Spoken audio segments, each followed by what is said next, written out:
Selamat datang di pembahasan kita kali ini. Hari ini, kita bakal ngobrolin soal sebuah kekuatan yang sering banget kita rasain, tapi mungkin jarang kita pikirin. Sebuah percikan tak terlihat yang ada di sekitar kita setiap hari. Siap buat ngungkap misteri di baliknya? Yuk kita mulai.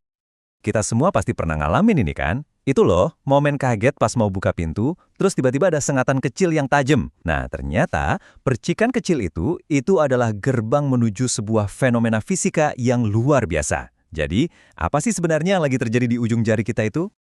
Dan ternyata, kekuatan misterius ini nggak cuma ada di gagang pintu loh.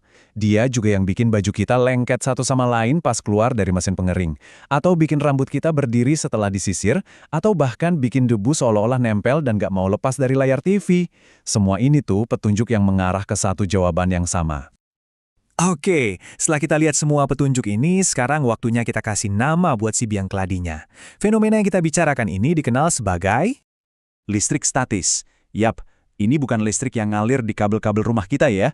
Coba bayangin, ini kayak muatan listrik yang lagi numpang parkir di permukaan benda. Diem aja di situ, nunggu momen yang pas buat lompat. Dan lompatan itulah sengatan yang kita rasain. Tapi biar benar-benar ngerti, kenapa muatan ini bisa parkir, kita perlu mengecilkan diri dan ngintip ke dunia yang super-duper kecil, dunia atom. Jadi gini, di dunia atom, semuanya itu soal keseimbangan partikel kecil yang namanya elektron.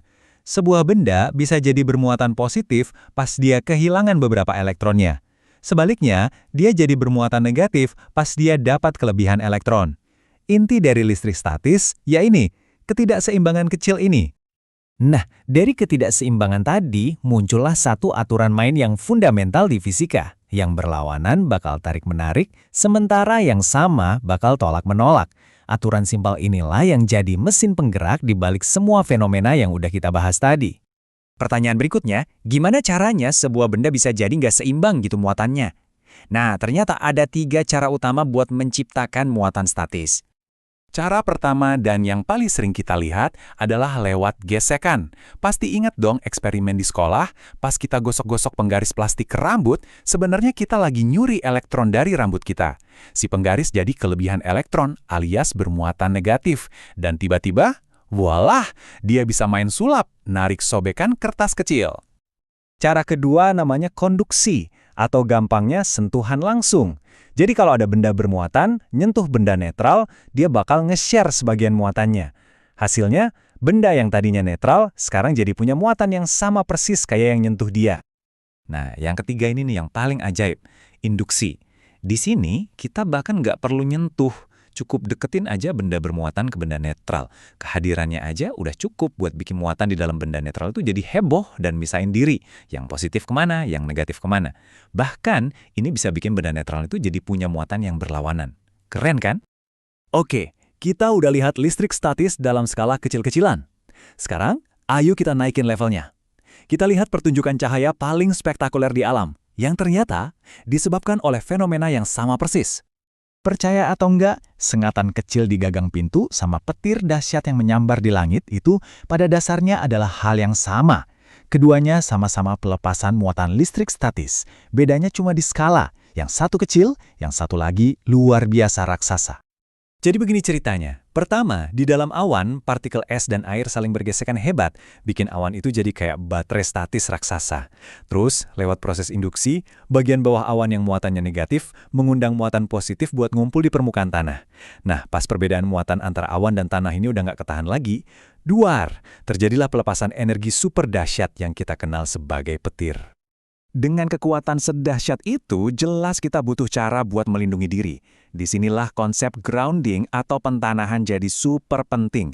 Penangkal petir itu contoh sempurnanya. Dia nyediain jalur tol yang aman buat energi petir supaya langsung dibuang ke bumi.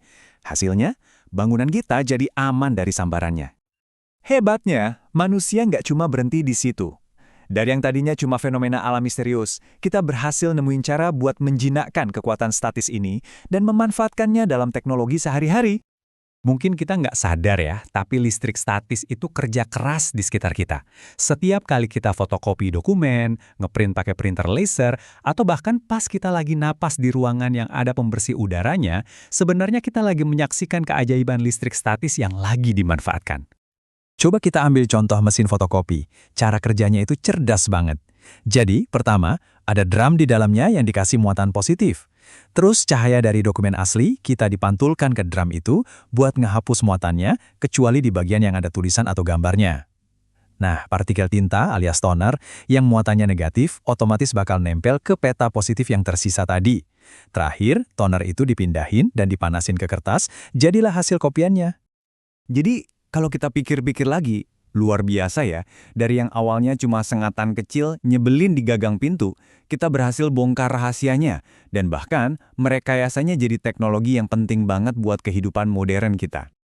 Ini benar-benar bikin kita jadi mikir ya, kalau fenomena sesederhana listrik statis aja bisa disulap jadi teknologi secanggih ini, kira-kira kekuatan tak terlihat apa lagi ya yang ada di luar sana, yang diam-diam lagi nunggu buat kita temukan dan pada akhirnya mengubah dunia kita lagi?